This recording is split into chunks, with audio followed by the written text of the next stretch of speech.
buenas tardes, queridos amigos. Bienvenidos a su programa Geopolítica 2.0 a través de vertvnoticias.com. Hoy vamos a tratar un tema de historia, pero que tiene una importancia, pues su incidencia en las relaciones internacionales marca de alguna manera la, digamos,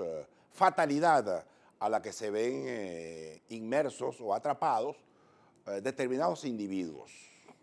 que hacen política en el mundo.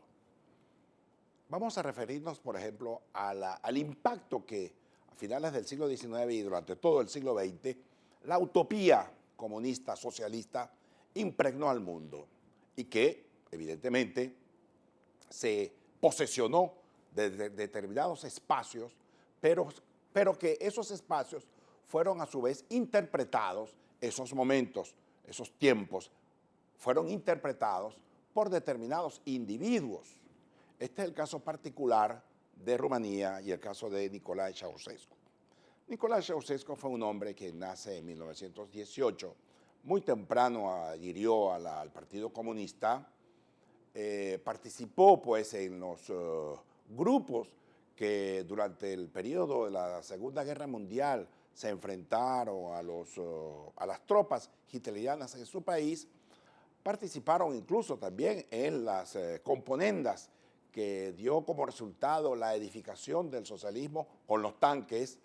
soviéticos en toda Europa del Este, léase en Polonia, en Hungría, en Checoslovaquia, en Rumanía, en Bulgaria, y para ustedes contar en algunos que otros países de la zona que posteriormente se vino a desmoronar una vez que la Unión Soviética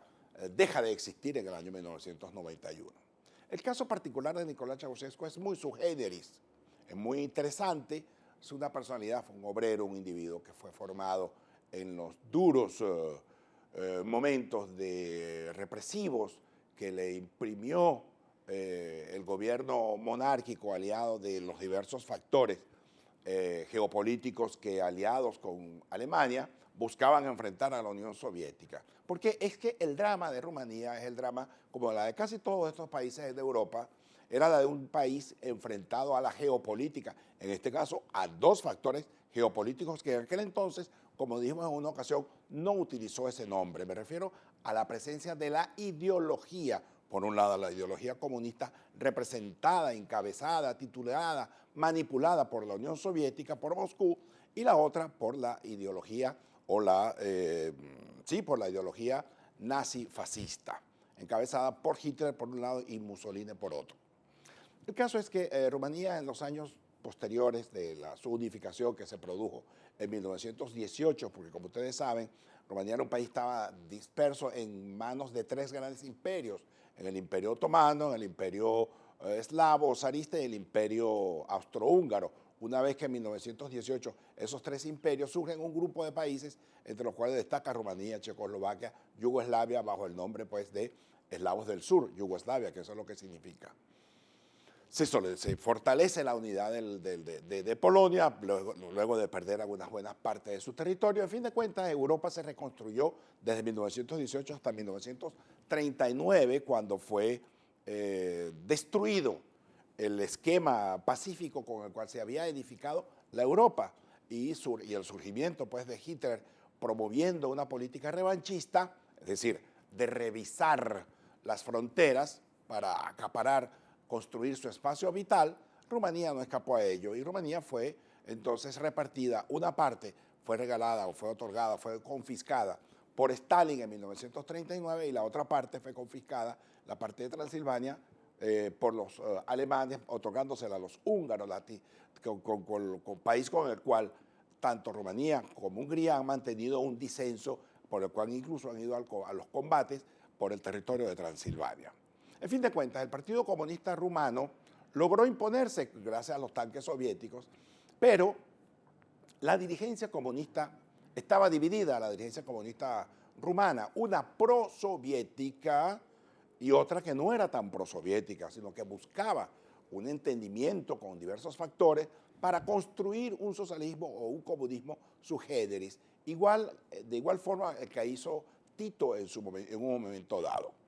Es así cuando, pues, que en el año 1964, 63, 64, si mal no recuerdo, las tropas soviéticas fueron retiradas, que estaban acantonadas en el territorio rumano, fueron retiradas de Rumanía, razón por la cual para los rumanos eso significó mucho, porque el rumano es demasiado nacionalista, al ciudadano rumano, y no le gustaba pues que la presencia de tropas extranjeras en su país dirigiendo su economía, dirigiendo su educación, dirigiendo la defensa, dirigiendo la política, incluso de seguridad. Rumanía saturada pues de la presencia de los soviéticos en sus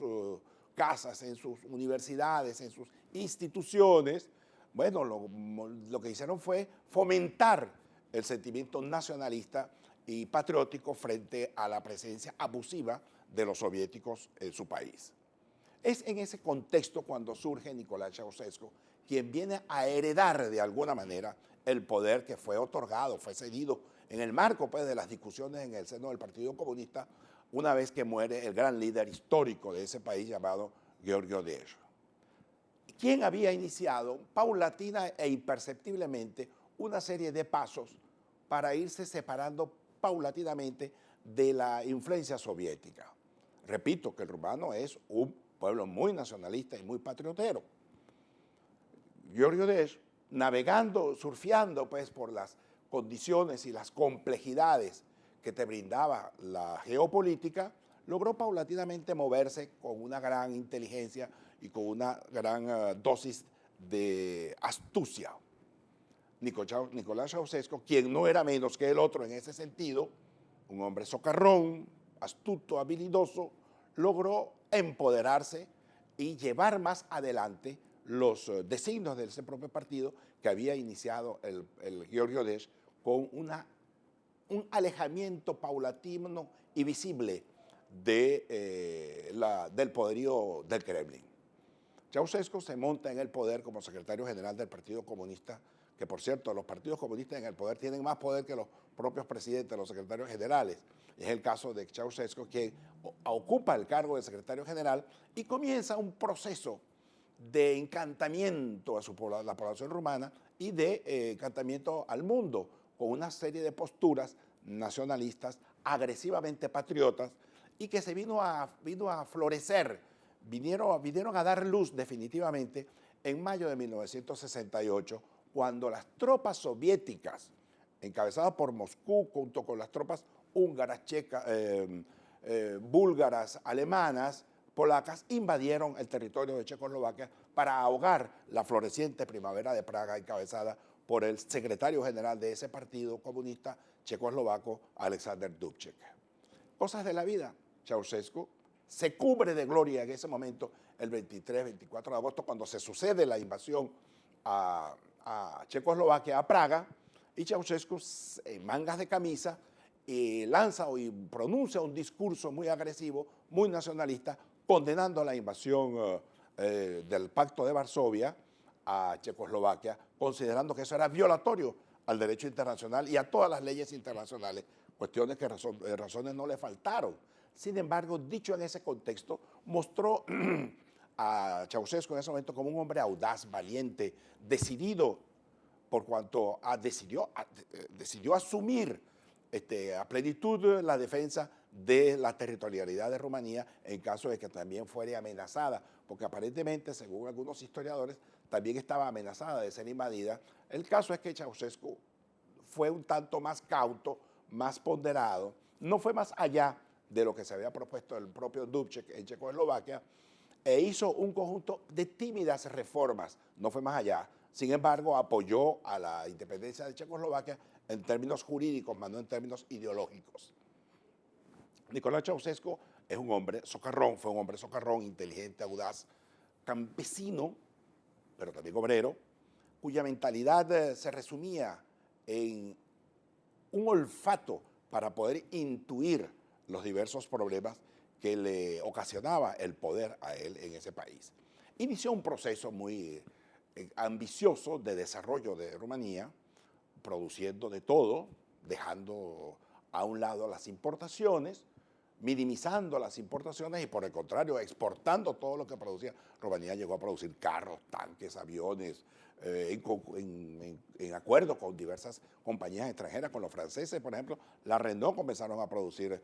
carros en Rumanía bajo hechura, bajo la factoría rumana. Comenzaron a producir hasta whisky de una manera tan interesante. Es decir, Rumanía llegó un momento en que comenzó a encantar al mundo. Sus playas, el turismo, comenzaron a desarrollar complejos turísticos en la zona del Mar Negro, en Mamaya, en Neptuno, en Eforie del Sur, en Eforie del Norte. Las montañas del Transilvania, en el Brasov, fueron un proceso de encantamiento mediante políticas de acercamiento al turismo invernal en los campos del esquí de invierno. En fin de cuentas, el proceso de encantamiento también del turismo sanitario, en el sentido de que la doctora Aslan, con su famoso Gerovital, que supuestamente revitalizaba y retardaba el envejecimiento de los seres humanos. Bueno, Rumanía fue visitada por miles de turistas justamente en aras de encontrar en el Gerovital la fuente de la juventud. A fin de cuentas, con ello quiero decir que es que Ceausescu se convirtió en un líder bastante, digamos, audaz, inteligente. Logró moverse durante un buen tiempo en medio de estas dos grandes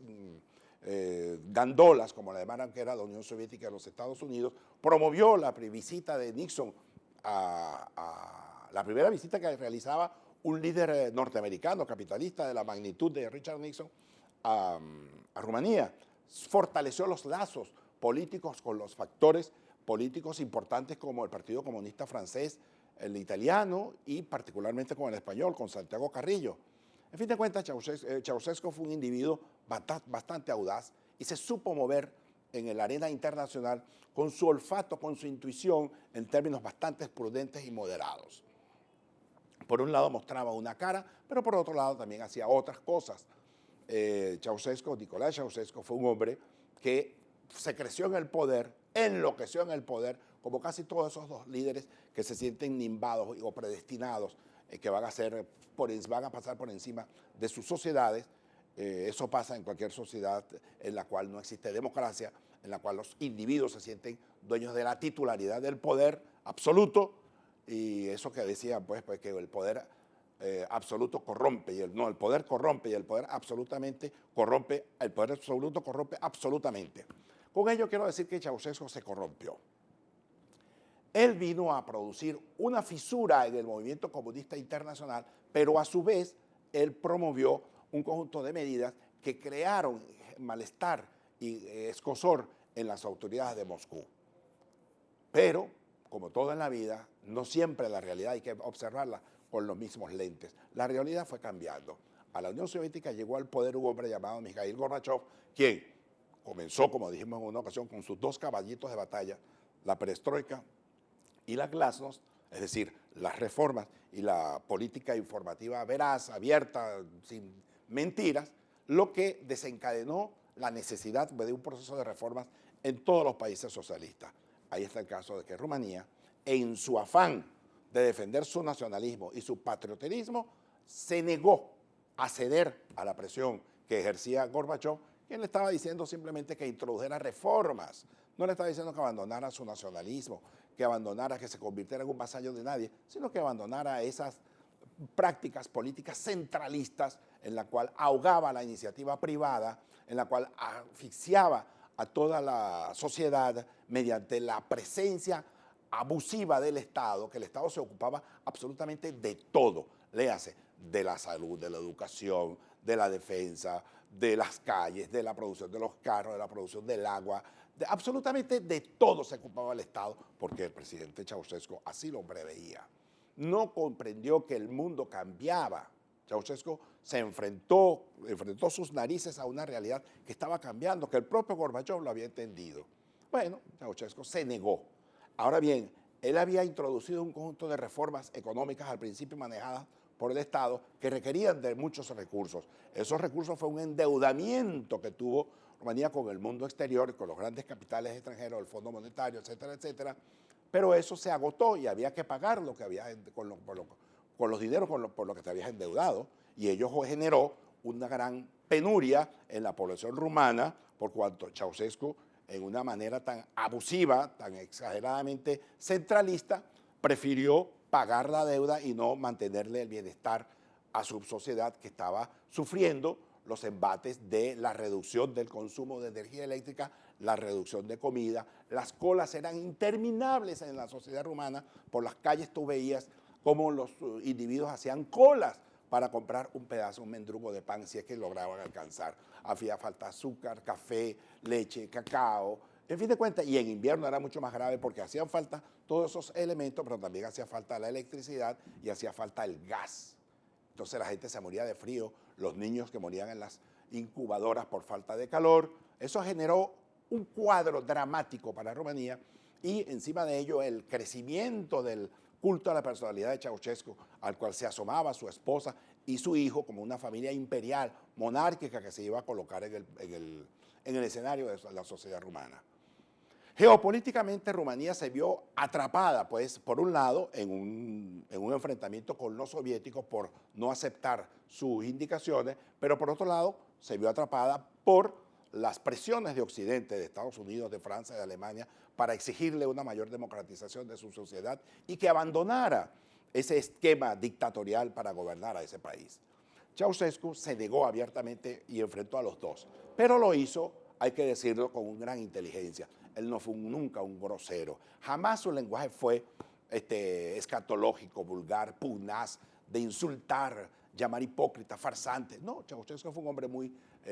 digamos, muy limitado desde el punto de vista mediático, pero fue un hombre muy sensato que no abusó nunca de su verbo para insultar a los demás con quienes tenía contratiempo y nunca acusó al resto del mundo de ser los culpables de la desgracia que estaba viviendo su país. Por el contrario, él pensó seguir adelante con ese afán, como decía Goethe, adelante por encima de las tumbas, de tal manera pues que Ceausescu se negó a introducir las reformas, pero lo hizo con respeto frente a los factores internacionales que le exigían que cambiara. Ceausescu se negó, pero Ceausescu entonces fue víctima de su propio personalismo, fue víctima de su propia realidad, porque los mismos que un mes antes lo habían aplaudido para reelegirlo como secretario general del Partido Comunista y presidente de Rumanía, presidente vitalicio, el hombre más grande que tuvo Rumanía, el sueño de todo un pueblo estaba encarnado en él. Esos mismos hombres que lo aplaudieron y que lo llevaron al poder fueron los mismos hombres que pidieron su cabeza un mes después y lo fusilaron un 23 de diciembre en una madrugada en una pequeña